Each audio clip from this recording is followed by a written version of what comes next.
So recently, the members of the Honolulu City Council gave themselves a pretty substantial raise, from about $68,000 a year to $113,000. And the truth is, a lot of people are pretty upset. Let this decision be for the people, because it's going to look kind of funny that you're deciding your own fate, that you're voting on anything to decide your own fate regarding this issue. You guys get good arguments on both sides. Right. I cannot go against that. Right. Let the voters decide. You make $68,000 a year already. I'm sorry you have to work overtime. I'm sorry you may have to work on weekends. Welcome to Hawaii. Welcome to the people who work hard. And while many hardworking locals expressed anger and really bitterness towards this decision, I don't find it that upsetting. In fact, I'm fine with it. Okay, whoa. Hear me out. Because I think once you get past the initial emotional reaction to this pay increase, there's kind of a lot to think about here and a lot to unpack. And so that's what I want to discuss in this video. If you're here to see some local just go off and rant and go nuts, well, this is not the video for you. Instead, I just want to kind of step back a little and talk about what this pay raise may mean and how it's not necessarily a bad thing. Oh!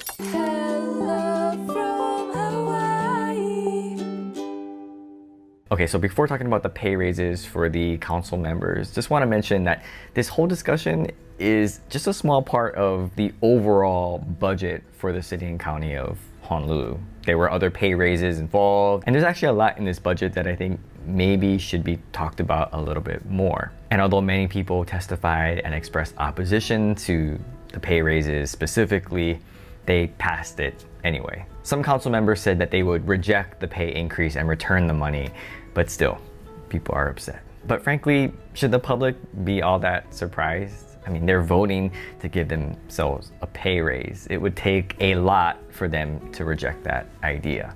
Maybe 64% at one time is quite a big jump, but during this time, it seems like people are just, in general, wanting to get paid. With inflation being so high, it's understandable. But specifically in hearing what I think was the major argument against the pay raises specifically from the public was this sort of sentiment that how can you give yourself this huge raise when there's so many people out there that are just struggling to get by? And I hear that, but I'm not sure those two things are necessarily related. I think oftentimes when someone gets a pay raise, especially when that pay raise is higher than our own, there's this small voice, it's very tiny, louder for some, but there's a voice there that wonders, and what about me? And so I'm thinking that just because someone gets a raise doesn't mean that you should also get a raise. I know that seems like the fairest thing, but that's just not how it works. I think that we can look at the most recent increase in the minimum wage here in Hawaii.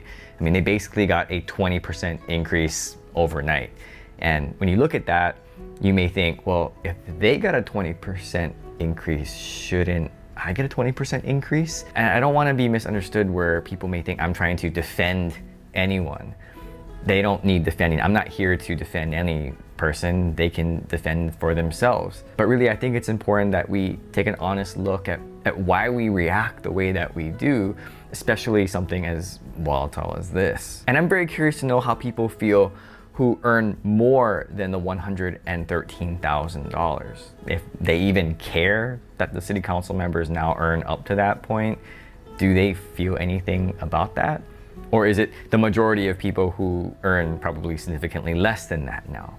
And do they feel some kind of unfairness? I don't know. But I'd be curious to know how people may feel, because I'm just thinking, at my current salary, if someone was making a salary pretty low, like let's say minimum wage, and they were to be increased to, let's say another 20, 30,000 more from their current base salary, and they're still below my salary, I might just say, oh, well, that's good for them. That's good for them. But it stings a little bit more when I realize that they've now leapfrogged over me, and now I'm like, wait a minute, that's not fair. And then you get sort of this anger and bitterness and resentment. And I think that's what ultimately kind of comes out, or at least that's the tone that maybe carries sort of the dialogue and discussion from the public. Now, again, I'm not saying that they can't feel that way, but I think it's important to recognize maybe where that feeling is coming from. That if the majority of salaries are less than the $113,000, well, maybe that's a contributing factor to why there's so much strong feelings towards that. But I don't see how that's their fault, that the majority of salaries are less than that mark. Because again, if we're talking $68,000, it seems like no one had a problem with that.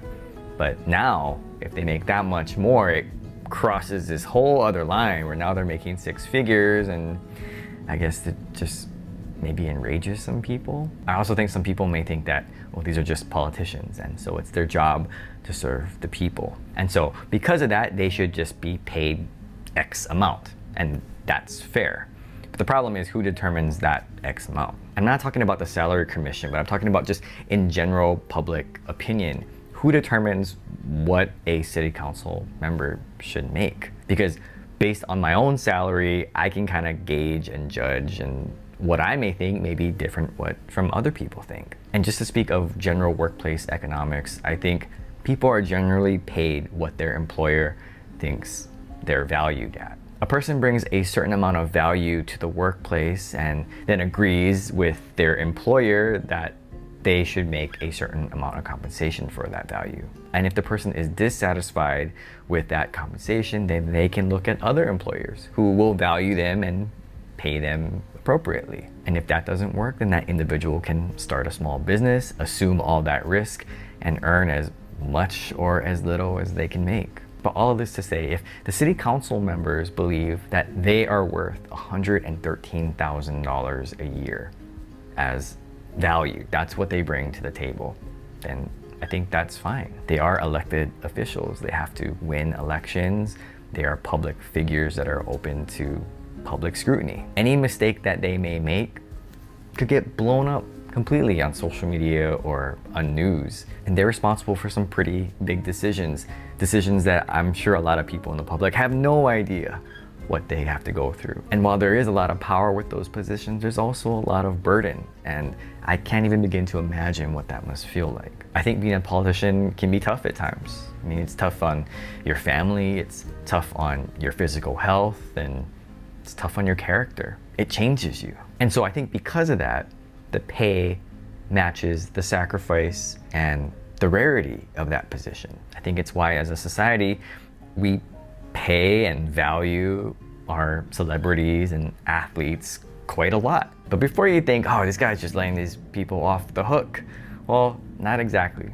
Because like I mentioned, I think there's a lot to think about with these pay increases. Now that their value is established, now that we have a dollar amount and they are now saying that they are worth $113,000 a year, I think we can expect a lot more from them. And we really should, because with bigger salaries should come bigger expectations. They should be making our lives better. We should see significant improvement in our everyday life. Better streets, cleaner parks, safer neighborhoods. And if they aren't, it's our job as the voting public to find people who can do that. Now, the example of what happened with the San Diego City Council, where they effectively doubled their pay in hopes to attract more qualified candidates, could be used in the same argument, and maybe we will see in future years to come more qualified people want these positions. Now, I don't know if that's true or not, but for $113,000 for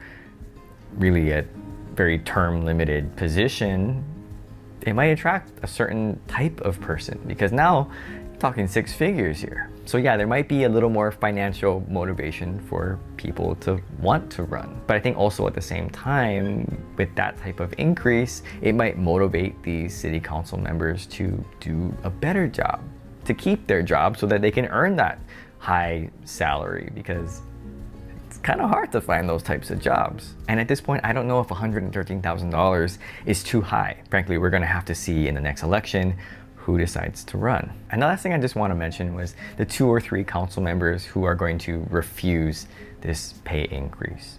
Now, that's very commendable, but I think there's kind of going to be a problem in the future. Because when you're making that much less than your peers for what would be the same amount of work. I think there's just some weird, awkward dynamic. I mean, imagine if you and a colleague were working and they made a lot more than you, and you knew that. Wouldn't it be a little weird? And sure, it's based on principle that they are refusing, and that's admirable.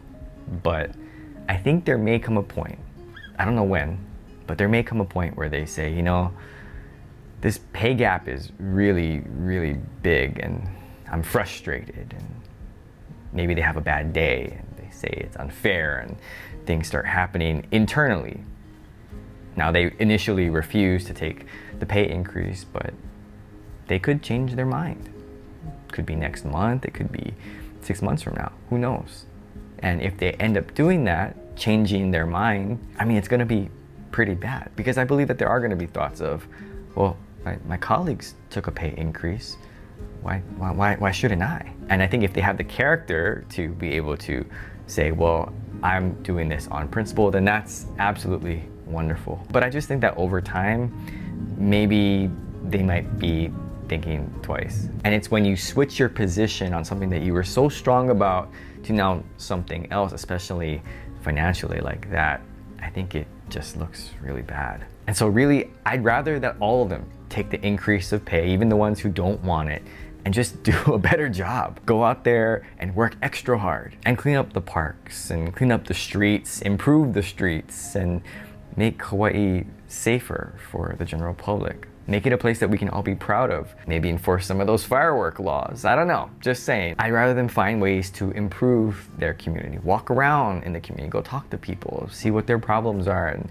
try to come up with solutions that could address those problems. I think those things are a lot more important as a candidate, as a person in office, than refusing to take a pay increase. Because if it was up to me, I'd rather vote for the person who, yeah, they took the pay increase, but they actually did stuff that we could see as real change, than the person who, oh, they refused it on principle, which is great, but when I look around, things kind of just seem to be the same. Now, if you're emphatically against the pay raises, I understand that position. I do.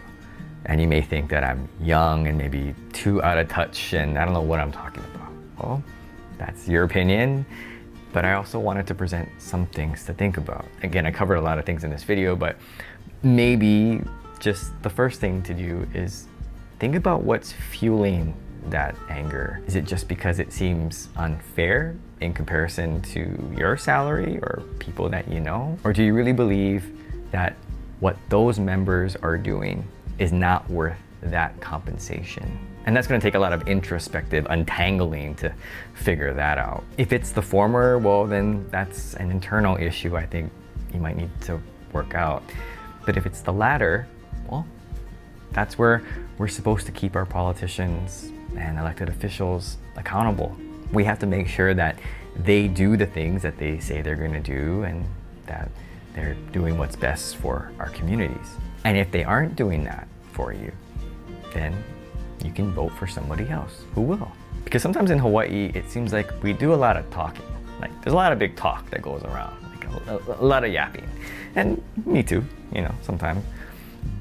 But not a lot of doing, you know, and when we're asked to do anything, it's like, stay busy, and the like. And that's the end of it. And yeah, we're all busy. We all got stuff we gotta do. We all drive through traffic and do all the things. Yeah, we're all tired and we just want to relax, which is why it's so important to vote.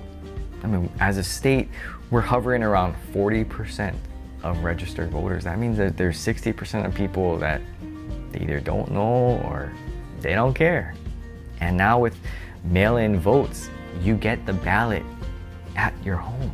And so they're making it as easy as possible to get people to vote. And if they don't vote for change, well, as we say in Hawaii, that's why hard. And so I'm very curious what people think about these pay raises. And please let me know in the comments below. Thanks for watching, and